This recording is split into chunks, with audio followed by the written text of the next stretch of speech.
Welcome back to Retro Wednesday. It's a Ty Deary Banger. This is Mike. Today I want to talk to you about why Thundercats from LJN, the vintage line, is so ridiculously expensive.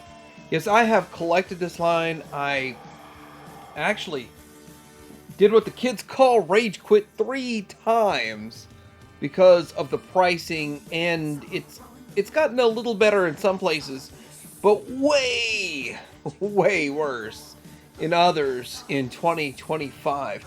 But I was looking at this and I think I figured out why it's so expensive for something that I would think collecting Thundercats would be cheap. After collecting like 100 vintage toy lines, I really thought Thundercats would be a breeze, super easy, but no, it's not. Well, it's not hard. It's just expensive. And I think I cracked the code. I think I figured out exactly why. And I gotta say, the reasons why it's expensive are the exact reasons I thought it would be cheap and easy to collect. So I'm going to get into talking about this.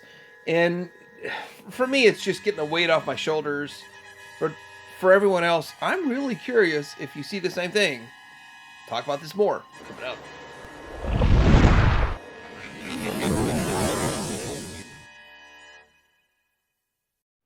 The first thing I want to say is popularity. When you hear about the big three of the 80s era, well, you hear Star Wars, Transformers, and G.I. Joe. For me, personally, that's the big three. But people try to say, well, Motu's in there. Masters of the Universe is in there. Yeah, Masters of the Universe is in there. Well, let me just tell you this. They made an Origins line, and it did well for a while because of the price point was low. Now they upped the price, and it struggles. Nothing sells out. It's easy to get everything. That's a good thing for collectors, but it's a bad thing for the future of the line. And people get mad at me for saying that, but it's just a reality. So I'm sorry. I don't turn the business side off. Thundercats is way lower on the mark than even Masters of the Universe. And Masters of the Universe struggles in the current market. So the first point, of course, is popularity. It's not very popular. So anytime somebody tried to bring it back in Motu form, and I don't really, personally, I never understood why they wanted to make it Motu form every time. And they're doing it again right now, which we'll see here in a bit. But when they try to bring it back, it fails. These were $8 each. The Savage World at GameStop. $8 each. Probably cheaper at other places. Some people probably got this whole set way cheaper than I did, but I got them like $8 each. I had to pay up for Chitara though. She was not cheap. She's far from a $2. Over on BBTS, we can look at what Mattel's trying to do with this coming back. Now, this kind of takes us from popularity, because I personally think this should be more popular than the Turtles, but it's not. So, me personally, I want these more than the Turtles, but I watched the Turtles go super to clearance, and the reality is Turtles is at least 3 times more popular than Thundercats. And the Turtle crossover, all that stuff, I've gotten super cheap, clearance, here and there, and even the first couple of waves I paid full price, and then I was like, oh wait, let me back off all that and get the rest at clearance, and I did. Now I'm starting to see this stuff show up at clearance. BBTS is asking the Skeletor action figure for $35. I got it for $12 or whatever. And with that, they're also asking a much higher price. So we get into the licensing aspect. Is it more expensive to license it? I don't know. And yeah, we might want to ask Brian Flynn that one. The bigger problem is the fact that I know that if it has something to do with Warner Brothers, then they're not nice. These people do not play with their licenses. The Silverhawks, they tried to destroy me over using an 11-second clip promoting their product. So I really do not know what the licensing fees are. And I don't know how hard it is to secure the license. I know Mattel did it, Super 7 did it, we've seen a couple other companies do it, and Bandai did it back in 2011 or something along those lines. But I've got to say that it's exciting to see what Super 7's doing. They're going pretty far with it. It's one of their more successful Ultimates lines, and it's got legs, but at the same time, it's slowing along with collecting, slowing overall. But Thundercats has some level of people there, but the licensing makes it expensive. This is ridiculously priced. I love Super 7 stuff. I love the cartooniness to it, which is why I like Super 7. And I like that Brian gives us obscure stuff. He doesn't just give us the same stuff rehashed over and over and over. We get new stuff introduced that other companies are scared of. And so there's a lot of reasons I like Super 7. But the price is the one thing I don't like. Well, you know, Black Friday sales made it kind of fun. All right, so why are these figures so expensive? Well, some of the stuff did not get a heavy release in the US. So Bengali, this is what my mind goes to when somebody's talking about Thundercats and the LJN line.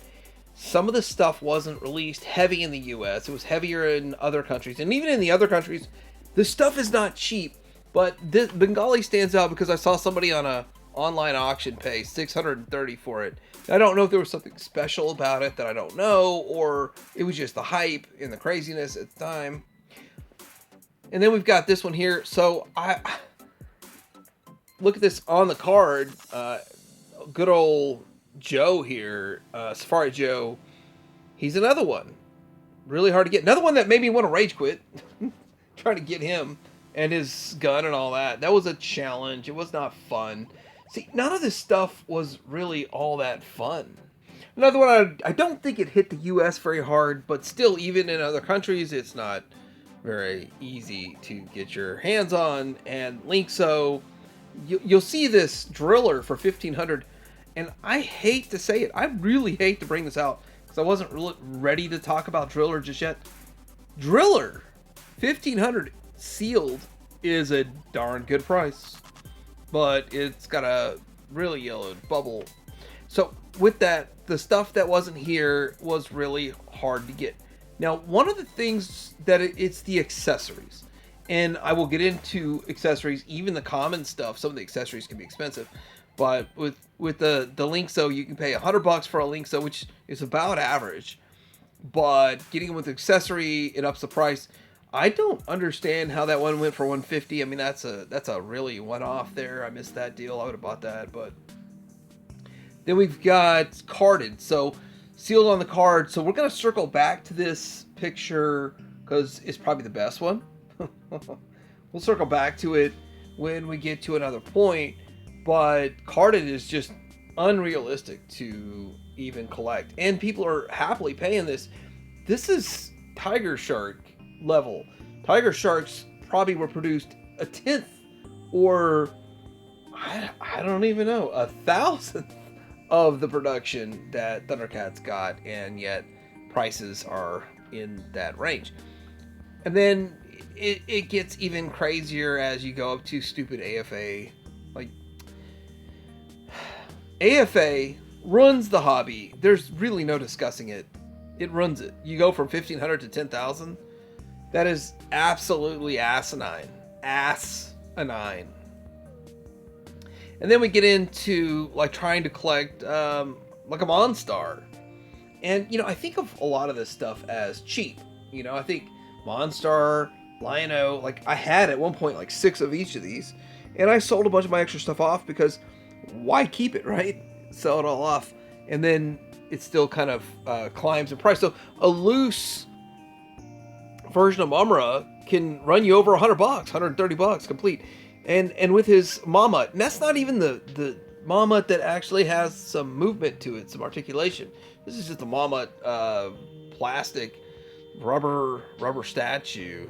And does it even work? Did the eyes light up and all that kind of stuff? I don't know. So there's so much to it. You can get a cheap one. Maybe the eyes don't work. Maybe it doesn't have a mama at $70. It's kind of crazy. And then, Lino. So you think of Lino and you think Lino is probably the most common. They made at least two runs of them, if not 5 runs of them. But they even changed up. You've got them without a pack in, with a pack in, and then you've got the twins separate, which I'm not even talking about in here. All right, so I basically collected this in 2020, wrapped it up probably whenever I made my video. I've added a few choice pieces since then, but for the most part, I was done back then.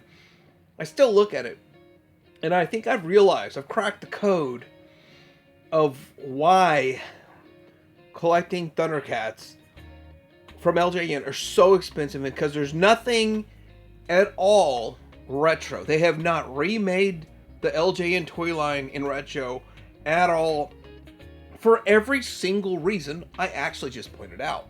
I'm going to make this really easy here. It is not as popular as Master of the Universe. Half as popular, a third as popular.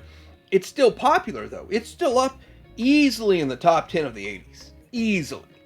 But it's not popular enough. In 2011, they tried to reboot it. It failed. I don't think people wanted 3.75-inch Thundercats. I think the people that had Thundercats back in the day didn't want them downsized. I think people that had Thundercats back in the day want the Thundercats they had back in the day. And really, I can kind of think that's why the Super 7 Ultimates are so successful, because they are about the same size. I still do not understand the obsession of trying to make Thundercat, trying to put a round Thundercat into a square Masters of the Universe hole. Everyone seems to want to do that. They did this with the Savage World. This is Funko. Well, Funko is Funkno and it's defunct. But yeah, that failed. This is why you fail. And then now we're doing it again with Motu Origins, and it's got a marginal bit of success, but you really can't judge success when it's at Ross. When I can collect most of it at Ross and just hold back and not pay $25 a piece. We've seen a lot of other toy lines come back. Recently, Mask. I would venture to say Mask is more popular. There's more demand for it, and we're getting it in full-on retro remake with some extra additional stuff. I'm going to say this. I think Loyal Subjects is doing right by Mask, but I don't think they have the staying power. And I really don't think, and I know for a fact, that if they tried to, Hasbro or Mattel or whoever tried to bring Thundercats back just like this, that they would struggle at retail because of the low popularity, which is why we have to just count on crossovers and Super 7 Ultimates to be the best that we get. I would fully support in triplicate a remake of the LJN line, and there's only like 40 figures. I'd do the whole thing, but it's a pipe dream. Oh, by the way, I got my billing notice from BBTS for this particular set, and I canceled it because I've actually gone off and spent my money on other mass stuff because I am not as happy with what's going on here. It's not what I wanted, but I still support it because I got 2 of them. Now, we get into another problem where the vintage collectors are paying ridiculous money. I mean, Stinger is a $4,500 figure on the card, but there's only like maybe 30, 40 people that would be even in that market. They need to make 100,000. There's not 100,000 people that want to buy a Stinger figure. That's the problem that we kind of find ourselves in when it comes to something like LJN's Thundercats. There's not 1,000 people that want it. There's 1,000 people that want the Super 7 G.I. Joe O-rings. There's 1,000 people that want... There's well over 1,000 people that want the Kid or Mass stuff. Just be honest. There's not 1,000 people. There's not 100,000 people that would want this. There's maybe 40 that would pay up whatever it costs to make this, and then there'd be probably another 20 or 30 on the sidelines that I guess I'll get it. But the rest, I mean, it wouldn't be worth a production run is the only problem. Well, one of the many problems. And I'm not even getting into vehicles on purpose. Very specifically, I'm staying away from the vehicles because if we can't even get retro figures for Thundercats, there's zero chance of getting the vehicles. And my hope was with Super 7 for the vehicles. But at the same time, I mean, they're reimagining it, and it's beyond ridiculously expensive. $500 for a Thunder Tank, for a modern Thunder Tank, is pretty dang expensive. But the vintage one has a little bit more charm to it. At the same time, the modern one's better. They'll never make Thunder Wings. That's a fact. So I guess I'm just going to end where I begin. It's a circle of life. Thundercats. LJN. Hard to collect. Very frustrating. I rage quit 3 times. I was very upset about how I got outbid on 12, 15, 30 auctions. And I really thought I was like, I'm in the running. It's at $47. I bid 120. And it went to 150 or something stupid. But nowadays, some of them are getting a little bit better. Some of them are getting a little bit harder. At the end of the day, I've got what I need.